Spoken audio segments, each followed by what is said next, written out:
Topic వచ్చేసి మినిస్మార్ట్ ఎలా use చేయాలి, లేకపోతే ఓబిడి ల్యాంప్స్ కోడ్స్ని ఎలా క్లియర్ చేయాలో చూద్దాం. హాయ్ ఫ్రెండ్స్, ఇప్పుడు మనం చూస్తున్నది బొలెరో నియో వెహికల్ మహేంద్రది. దీంట్లో రన్నింగ్లోని మాల్ ఫంక్షన్ ల్యాప్ వస్తుందంట. ఆ చివరిని కనిపిస్తుంది కదా, మొత్తం ఇక్కడ కనిపించేట్ల కోసం మొత్తం చెప్తా. అది టైర్ ప్రెజరు, అది మాల్ ఫంక్షను, ఇది డోర్ ఓపెన్, అది ఫ్యూయల్, ఇదేమో సీట్ బెల్ట్. ఇవన్నీ వచ్చినా పర్లేదు, కానీ మాల్ ఫంక్షన్ ల్యాప్ అనేది రాకూడదు. వచ్చిందంటే బండిలో ఏదో ప్రాబ్లం ఉన్నట్టు. ఆ ప్రాబ్లం మనం మ్యాక్సిమం ఫిజికల్గా కనిపెట్టలేం, కంపల్సరీ ఐస్మార్ట్ పెట్టవలసిందే. దీనికి వెహికల్కి సపరేట్గా ఐస్మార్ట్ అని ఒకటి ఉంటుంది, చూపిస్తాను. ఇది పెడితే బండిలో ఏమేమి ప్రాబ్లమ్స్ ఉన్నాయో అన్నీ మన ఫోన్కి ట్రాన్స్ఫర్ చేస్తుంది.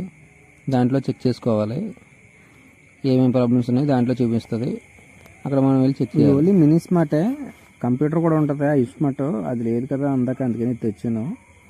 ఏదైనా ఫాస్ట్గా చిన్న చిన్న కంప్లైంట్స్ కోసం ఇది సరిపోద్ది. ఆ కోడ్స్ని క్లియర్ చేయడానికి ఇది సరిపోద్ది. చాలా టైం తీసుకుంటుంది. ఆన్ చేసిన తర్వాత అలా కొంచెం సేపు ఉండి ఓపెన్ అవుతుంది. అన్నీ లోడ్ అవ్వాలి కదా, కొంచెం టైం తీసుకుంటుంది. కాబట్టి అలా వెయిట్ చేయవలసిందే. అదే ఐస్మార్ట్ అనుకో కంప్యూటర్ ఉంటుంది, అదనుకో ఫాస్ట్గా తీసుకుంటుంది. కానీ అన్ని దగ్గర ఐస్మార్ట్ దొరకడం అంటే చాలా కష్టం, అది చాలా కాస్ట్లీ. కాబట్టి ఈ మినిస్మార్ట్తోనే చిన్న చిన్న ప్రాబ్లమ్స్ అన్నీ క్లియర్ చేస్తుంటాం. ఇలా యాప్ ఓపెన్ చేస్తే ఇలా వస్తుంది. ఈ సెర్చ్ అన్ని వెహికల్స్ ఇన్ఫర్మేషను అన్నీ తీసుకుంటుంది.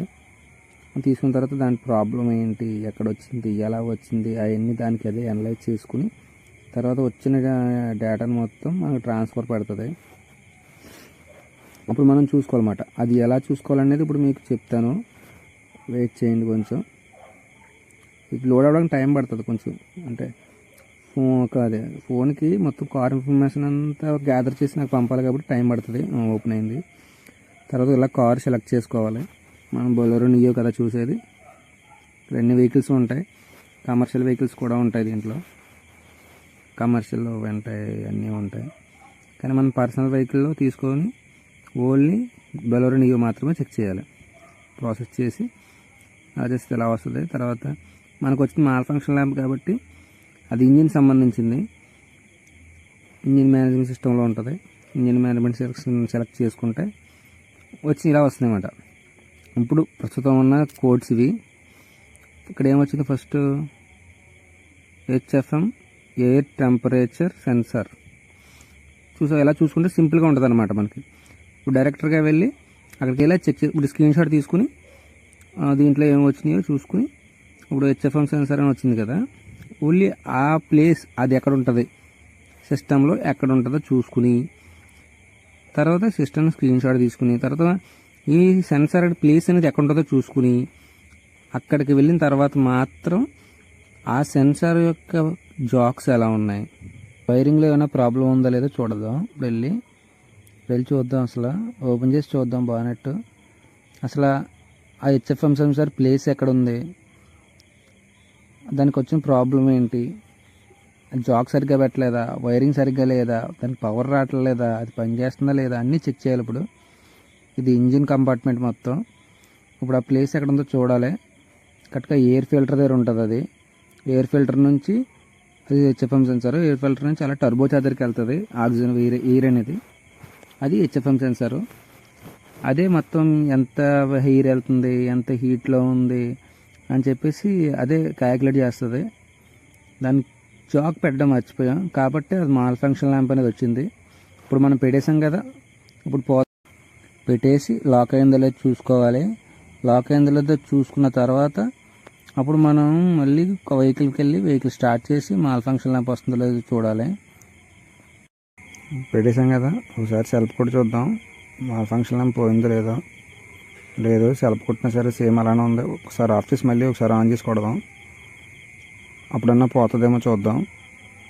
అప్పటికి పోకపోతే కంపల్సరీ ఐస్మార్ట్ పెట్టి మళ్ళీ DTC క్లియర్ కోడ్ కొట్టిన తర్వాత మాత్రమే అప్పుడు పోతుంది. మళ్ళీ పోలేదు, మళ్ళీ ఒకసారి ఐస్మార్ట్ పెట్టాల్సిందే. మళ్ళీ సేమ్ ఇందాక ప్రాసెస్. యాప్ ఎక్కించాలి, ఓపెన్ చేయాలి, అది సెలెక్ట్ చేయాలి, తర్వాత వెహికల్ ఇన్ఫర్మేషన్ అంతా తీసుకుంటుంది. ఓపెన్ అయిన తర్వాత మళ్ళీ మనం ఏ కార్ సెలెక్ట్ చేసుకోవాలో అనేది చూసుకోవాలి. ఇప్పుడు మనకు కావాల్సింది మళ్ళీ వేరే కార్ చూడకూడదు, బలెరో నియో మాత్రం సెలెక్ట్ చేయాలి. తర్వాత ఇంజిన్ మేనేజ్మెంట్ సిస్టంలోకి వెళ్ళాలి. ఓపెన్ చేస్తే ఆటోమేటిక్ అది అనలైజ్ చేసుకుని మనకి డీటెయిల్స్ ఇస్తుంది. ఆల్రెడీ ఇచ్చింది ఇక్కడ. ఇక్కడ చూడండి, ఇందాక హెచ్ఎఫ్ఎం సెన్సార్ రెడ్ మార్క్లో ఉంది, ఇప్పుడు ఎల్లో మార్క్లోకి వచ్చిందంటే ఇప్పుడు ప్రాబ్లం లేదనమాట. కానీ కోడ్ అలా ఉండిపోయింది. కోడ్ మాత్రం క్లియర్ కోడ్ డిటీసీ చేసేయాలి. అది ఇక్కడ ఏం చెప్తే తెలుసా, ఇంజిన్ ఆన్లో ఉన్నప్పుడు క్లియర్ డిటీసీ అవ్వదు. ఇంజిన్ ఆఫ్ చేసిన తర్వాత మాత్రమే క్లియర్ డిటీసీ అవుతుంది. ఇంజిన్ ఆఫ్ చేసిన తర్వాత క్లియర్ డిటీసీ కొడితే కోడ్స్ అన్నీ పోతాయి. కోడ్స్ అన్నీ పోయిన తర్వాత జస్ట్ నార్మల్గా ఎలా ఉండేది అలా వచ్చేస్తుంది. ఇంజిన్ ఆన్లో ఉన్నప్పుడు మాత్రం క్లియర్ చేయదు, ఎందుకంటే ఆల్రెడీ అన్నీ రన్నింగ్లో ఉంటాయి కదా. అప్పుడు మళ్ళీ మధ్యలో డిలీట్ చేయడం కానీ మళ్ళీ వాటికి ఇబ్బంది కలుగుతుంది అన్నమాట. కాబట్టి ఇంజిన్ ఆఫ్ చేసిన తర్వాత క్లియర్ కూడా కొడితే పోతుంది. తర్వాత ఇంజిన్ ఆన్ చేస్తే చూస్తే అప్పుడు మాల్ ఫంక్షన్ ల్యాంప్ అనేది మనకి కోడ్స్ అన్ని క్లియర్ చేస్తాం కదా. ఒకసారి సెల్ఫ్ కొట్టి చూద్దాం మాల్ ఫంక్షన్ ల్యాంప్ ఉందో పోయిందో. ఓకే, సెల్ఫ్ కొట్టగానే మాల్ ఫంక్షన్ ల్యాంప్ అనేది పోయింది. కాబట్టి ఓకే, అంత బాగానే ఉంది. ఇప్పుడు ప్రాబ్లం క్లియర్ అయిపోయింది. అప్పటికి కూడా మళ్ళీ వచ్చిందంటే మాత్రం మేము ఐస్మార్ట్ పెట్టవలసిందే. ఐస్మార్ట్ పెట్టి చెక్ చేయవలసిందే వైరింగ్ అంతా. చిన్న బొమ్మ ఉంది, చాలా క్యూట్గా ఉంది. Boy cutie. అలాగే పక్కన శ్రీకృష్ణుడు కూడా ఉన్నారు. హాయ్ సార్, భలే అవుతున్నారు ఈయన. బాయ్ సార్, జై శ్రీకృష్ణ.